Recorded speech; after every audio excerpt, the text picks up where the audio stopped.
Mesdames, Messieurs, bonsoir et bienvenue sur ITV, le journal de 20h. Les titres, c'est tout de suite. L'actualité à la une ce soir, le nouveau patron de la police nationale a pris fonction aujourd'hui. L'inspecteur général de police, Mame Seydou Ndour, a été installé sous les honneurs par le ministre de l'Intérieur, le général Jean-Baptiste Tine. Il remplace à ce poste de DGPN le contrôleur général de police Seydou Bokare Yag. Le compte-rendu de la cérémonie à suivre dans ce journal. Les événements de mars 2021, juin 2023, un collectif a vu le jour. Les membres se disent victimes de la gouvernance de Macky Sall. Au nombre de 650, ils réclament un mandat d'arrêt contre l'ancien chef de l'État, le président Macky Sall. La pauvreté des enfants au Sénégal, selon une étude, plus de 50% des enfants vivent dans la pauvreté multidimensionnelle. Ils sont plus localisés dans les régions de Kédougou, Kolda et Sédhiou. Une étude de l'ANSD et de l'UNICEF a publié ses résultats ce matin. Vous entendrez le compte-rendu signé Aïsatouka. Et puis, enjeu climat, la rubrique ce soir, nous serons dans le Sénégal oriental. La volonté du président de la République, Bassirou Diomaye Diakhar Faye, d'accorder une attention particulière à la gestion de Niokolo-Koba, le plus grand parc du Sénégal, menacé par l'orpaillage clandestin industriel. Un dossier réalisé par Pape Ibrahima Ndiaye et Serine Salou Dem à suivre en fin d'édition. Voilà pour les titres, le développement, c'est juste après ceci.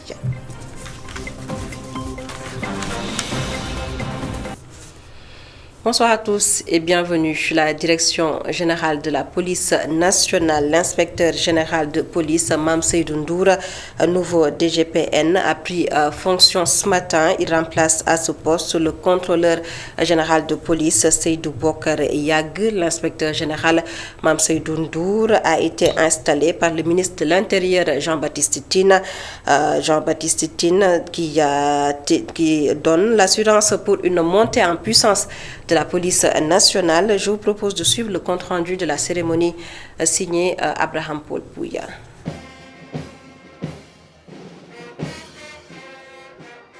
C'est par les honneurs que le ministre de l'Intérieur et de la Sécurité publique a remis le fanion de passation de commandement au nouveau directeur général de la police nationale.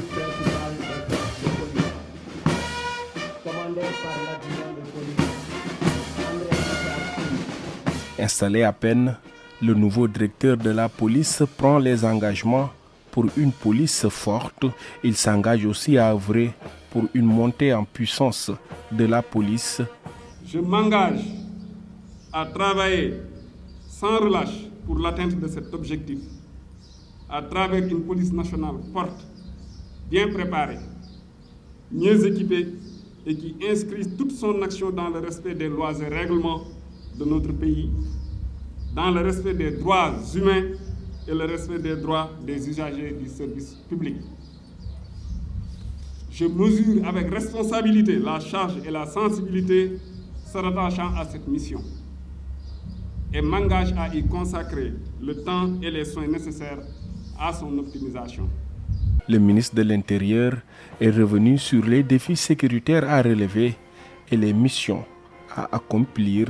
Je vous engage donc à poursuivre dans cette voie de l'excellence afin de hisser votre top management vers plus d'efficience pour que la police nationale offre la pleine mesure de son potentiel et de ses capacités dans une communauté des forces de défense et de sécurité au service exclusif d'une meilleure protection du Sénégal, des Sénégalais et de leurs biens. Lors de cette cérémonie, hommage rendu aux morts. Et concernant la lutte contre l'insécurité, la lutte contre les accidents de la circulation, le ministre de l'Intérieur et de la Sécurité publique annonce des concertations pour des solutions durables. Jean-Baptiste Tine, que voici au micro d'Abraham Paul Pouya. Ainsi, je profite de cette occasion pour lancer un appel solennel à toutes les composantes de notre société, à toutes les forces vives de la nation, pour une franche et fructueuse collaboration avec les forces de police et au-delà avec les autres forces de défense et de sécurité.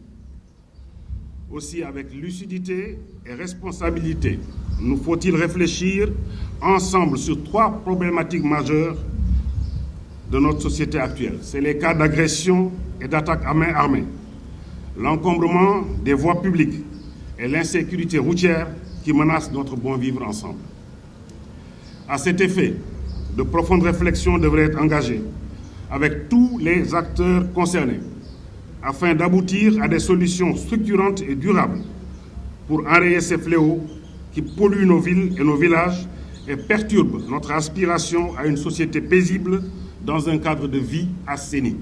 Le général Jean-Baptiste Tine, ministre de l'Intérieur et de la Sécurité publique, parlons à présent de ce collectif dénommé Collectif des victimes du régime de l'ex-président Macky Sall. Le collectif qui réclame justice. Les membres ont fait face aux journalistes ce matin. Boubacar Seye et compagnie veulent le lancement d'un mandat d'arrêt contre l'ancien président de la République. Le compte-rendu est signé Mariama Diallo. Plus de 650 victimes se sont regroupées comme un seul homme pour réclamer justice. La famille de Fulbert Sambou, François Mancabou, la journaliste Thioro Mandela et d'autres anciens détenus dits politiques sont favorables pour un mandat d'arrêt international contre l'ancien président de la République, Macky Sall, qui est à leurs yeux une nécessité pour une justice équitable. Mais voir un pouvoir recruter des nervis, armer des gens, des anciens soldats, avec des preuves, des photos au siège du parti présidentiel APR, des vidéos relayées par les réseaux sociaux, c'est une première au Sénégal. Et donc Macky Sall est l'unique responsable. Oui à un mandat d'arrêt contre le président Macky Sall est une nécessité pour une justice équitable. Une soixantaine de morts lors des événements politiques entre mars 2021 et juin 2023, selon le recensement d'Amnesty International section Sénégal, des crimes qui ne sauraient rester impunis d'après le collectif qui réclame l'extradition de l'ex-président de la République. Si nous avons demandé que Macky Sall soit extradé et qu'il réponde des méfaits dont il est directement ou par personne interposée responsable, c'est parce qu'il a causé des préjudices majeurs à l'encontre des Sénégalais. Je voudrais tout simplement lancer un appel au roi Mohamed VI, que Macky Sall ne peut pas aujourd'hui dandiner librement sur le sol marocain si l'on sait que le sang a été versé au Sénégal.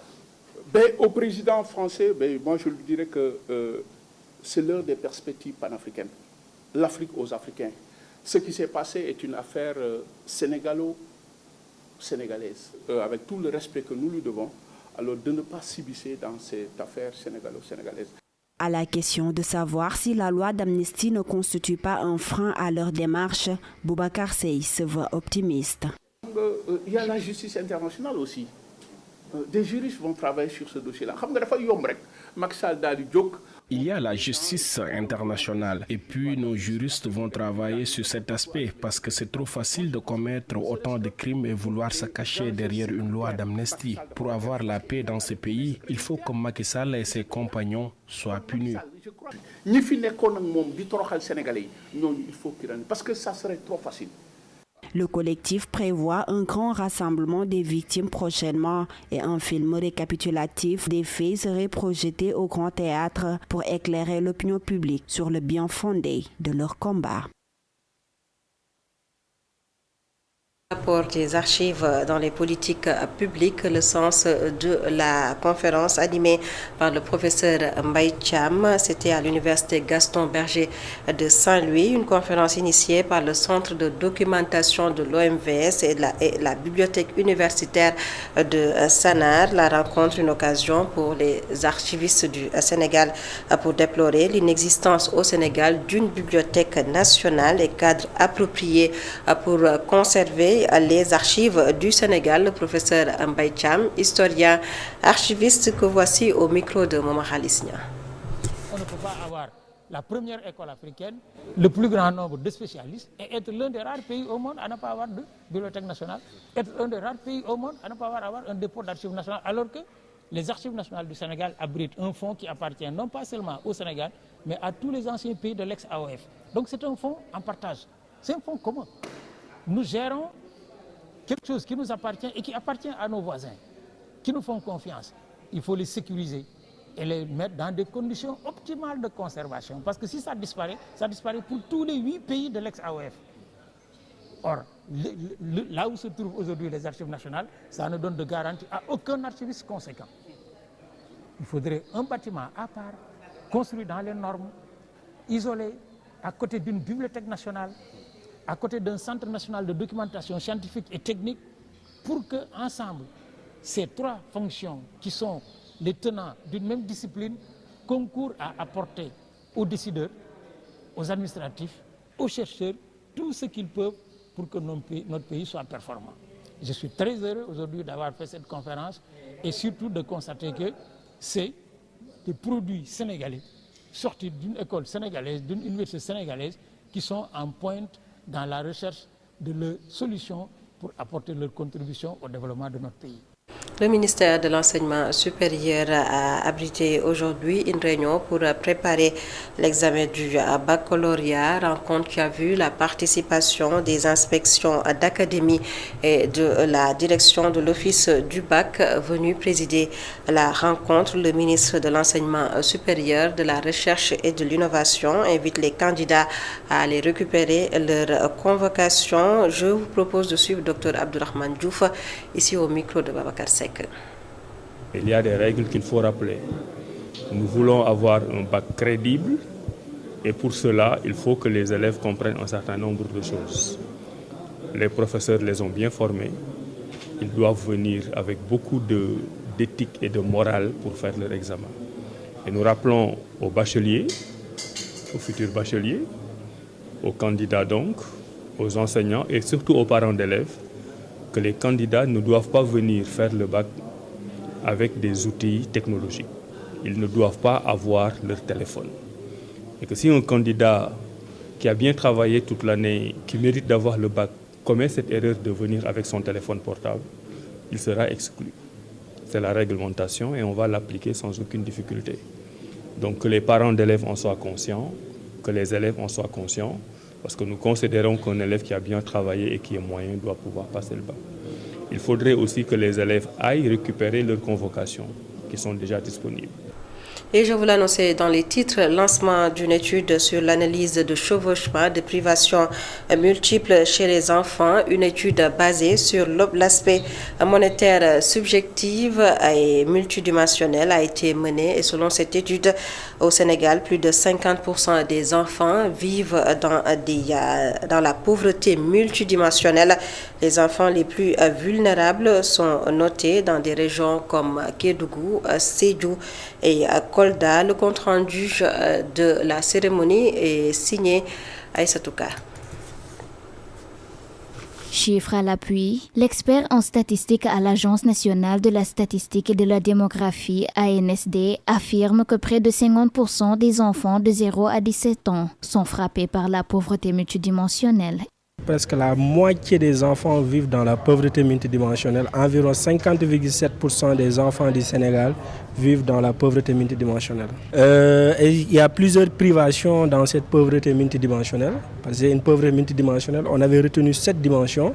À partir de ces 7 dimensions, on considère tout enfant qui est privé au moins de 4 dimensions est considéré multidimensionnellement pauvre.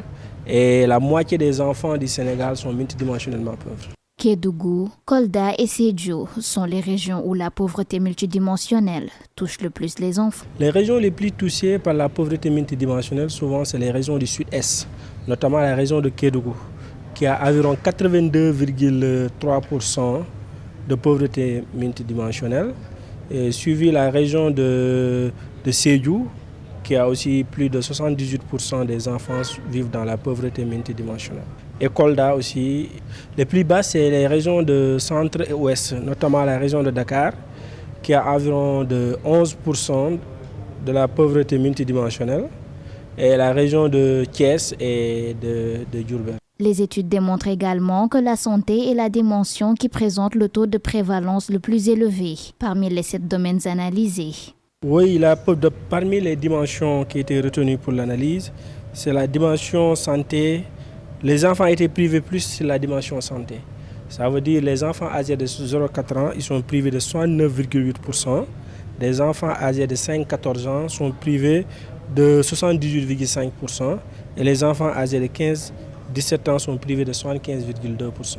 MODA est le mécanisme retenu comme la méthode principale d'analyse de la pauvreté et des privations multidimensionnelles de l'enfant au Sénégal. Plus de 21% des enfants sont à la fois financièrement pauvres, privés multidimensionnels et subjectivement pauvres. D'autre part, de 25% des enfants ne sont ni pauvres monétairement, multidimensionnellement et subjectivement.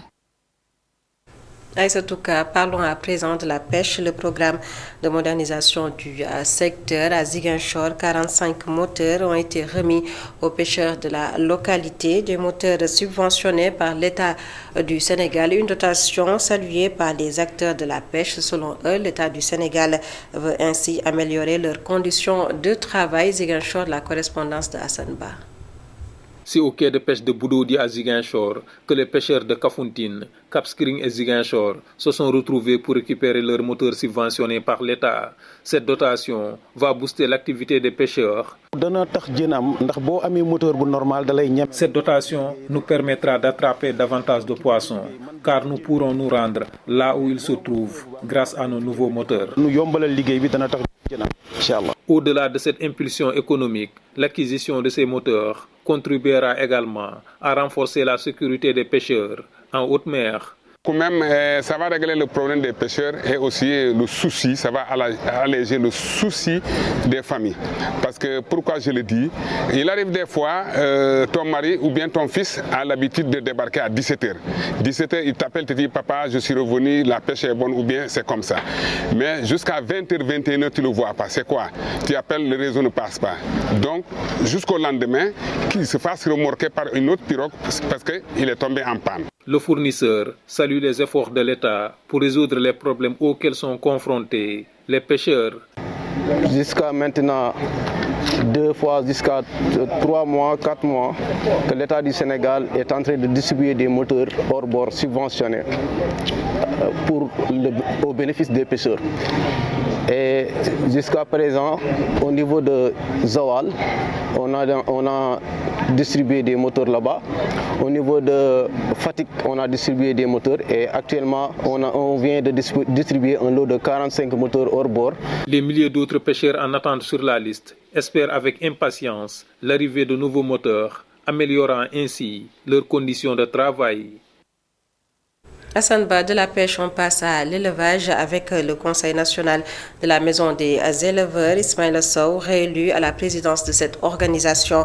Lors de la réunion de l'Assemblée générale hier, il a exprimé ses inquiétudes sur les spéculations foncières et interpelle le chef de l'État pour la mise en place d'une commission nationale pour la réforme foncière. Les explications de Aliou Sow.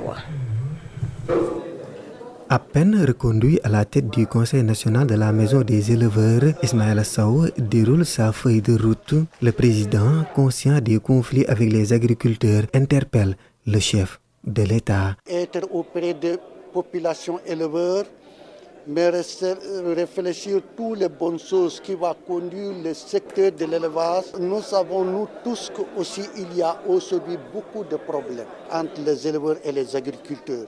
C'est triste. C'est la raison pour laquelle mon premier appel au monsieur le Président de la République, Bassirou Diomaye Diakhar Faye, vraiment qu'il doit mettre en place une commission nationale de réflexion pour la réforme foncière. Le plus grand mal des éleveurs reste le vol de bétail. Ismaïla Sow attend avec les recommandations des assises de la justice des sanctions pénales. En tout cas, je pense que monsieur le Président de la République aussi, il va approfondir les réflexions pour radicaliser le vol de bétail.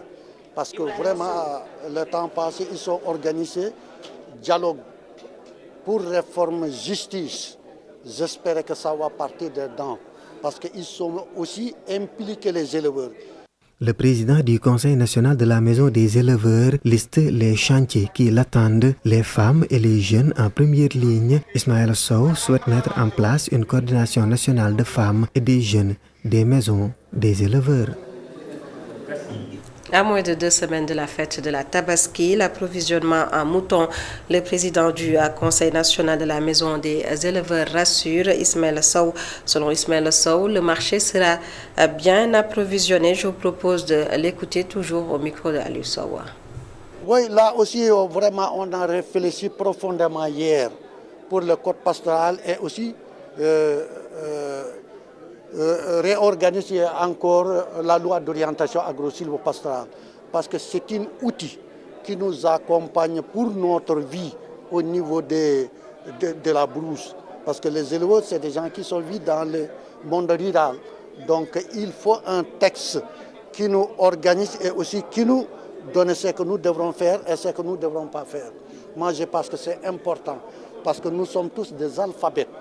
Donc on devait avoir des experts qui nous peuvent expliquer le texte, mais le traduire en nos langues. Changement climatique, les localités de Kayar, Mboro et Bargny se mobilisent pour lutter contre ce fléau fortement impacté. Les habitants ont tenu une rencontre afin de trouver des solutions durables. Un appel à l'action a été lancé pour l'accélération du processus de transition vers les énergies propres pour soulager les communautés. Je vous propose de suivre Momodou Lamine Diagne au micro de Babacar Sek. A vraiment forcé l'utilisation des énergies fossiles, à savoir le pétrole, le gaz, le charbon, etc. Mais on a su que ces énergies contribuent fortement à détériorer notre environnement. Et aujourd'hui, effectivement, on veut retourner vers les énergies renouvelables, à savoir l'éolien, n'est-ce pas, les bioénergies et tout ce qui est en tout cas énergie propre. Mais il faudrait peut-être essayer de voir comment convaincre les nouvelles générations à adopter ces types d'énergie propres pour, encore une fois, sauvegarder notre environnement, mais restaurer notre écosystème. Parce qu'aujourd'hui, le monde est vraiment pollué, le changement climatique est au cœur des débats et au cœur de l'actualité, et il faut forcément changer de comportement, changer de démarche. Alors, le plaidoyer, c'est qu'aujourd'hui, que l'État, en tout cas, accélère le processus de transition vers les énergies propres. Ça, c'est le premier plaidoyer. Le deuxième plaidoyer, c'est qu'aujourd'hui, il faut que l'État déploie beaucoup de moyens pour la restauration des terres et l'accès aux ressources. Parce que toutes les communautés que vous venez de citer, à savoir Bargny, c'est une communauté de pêcheurs et aujourd'hui les acteurs peinent à accéder à la ressource. Si vous partez à Kayar, vous trouvez la même problématique et si vous partez aussi à Mboro, c'est aussi la même problématique. En plus bref, sport, football, le 3e tour des éliminatoires de la Coupe du Monde 2026. Les Lions du Sénégal face aux Léopards de la République démocratique du Congo au stade Maître Abdoulaye Wade de Diamniadio. 1-0 en faveur des Lions du Sénégal.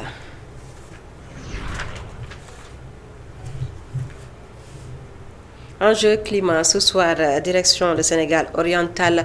La raison de ce voyage, le 29 mai dernier, le président Conseil des ministres, le président de la République, Bassirou Diomaye Diakhar Faye, avait demandé au ministre de l'Environnement d'accorder une attention particulière à la gestion de Nyokolokoba dans ce parc le plus grand du Sénégal. L'orpaillage clandestin et industriel menace les atouts écologiques du patrimoine mondial. Illustration avec le fleuve Gambie, une source de vie en sursis. C'est un reportage réalisé par Papa Ibrahim Ndiaye et Serine Saliou Dama. En face de lui, une prise de vue s'impose forcément pour immortaliser le moment. Il est source d'abondance, de beauté, mais surtout de vitalité.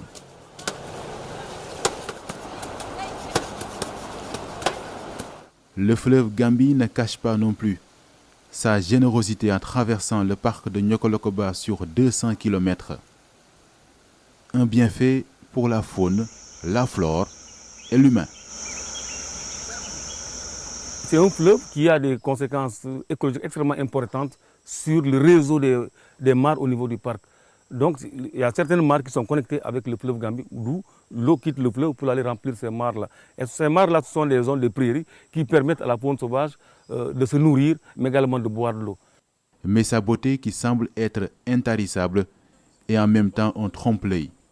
l'orpaillage traditionnel et industriel constituent des menaces écologiques pour le fleuve au sein du patrimoine mondial de l'UNESCO.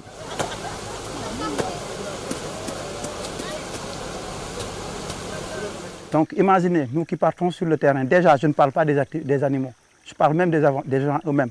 C'est déjà nous, quand on est en patrouille, en brousse, si on n'a plus d'eau, on est obligé de taper au niveau du fleuve.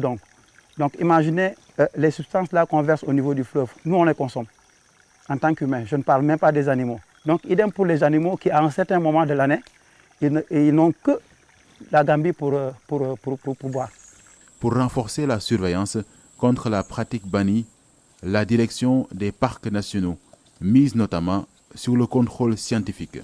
Dans ce sens-là aussi, nous avons acquis, avec l'appui de la Fondation Chérifien des Phosphates, un laboratoire mobile et un laboratoire fixe qui nous permettra aussi de faire des analyses pour voir est-ce que les données que nous recevons des miniers, est-ce que c'est les mêmes données, après analyse, est-ce que c'est les mêmes données que nous avons, pour faire une comparaison. Ça, c'est extrêmement important. Mais pour préserver le fleuve Gambie, l'une des merveilles du patrimoine mondial de l'UNESCO, les éléments des parcs nationaux se mobilisent pour marcher sur les pas des orpailleurs. Il y a les traces qui sont là, les chaussures plastiques. Il y a des gens qui sont entrés. Ces traces-là, ça n'a pas duré. C'est aujourd'hui, même c'est récent. Objectif, enrayer tout acte qui pourrait détruire les sites vitaux du parc de Nyokolokoba.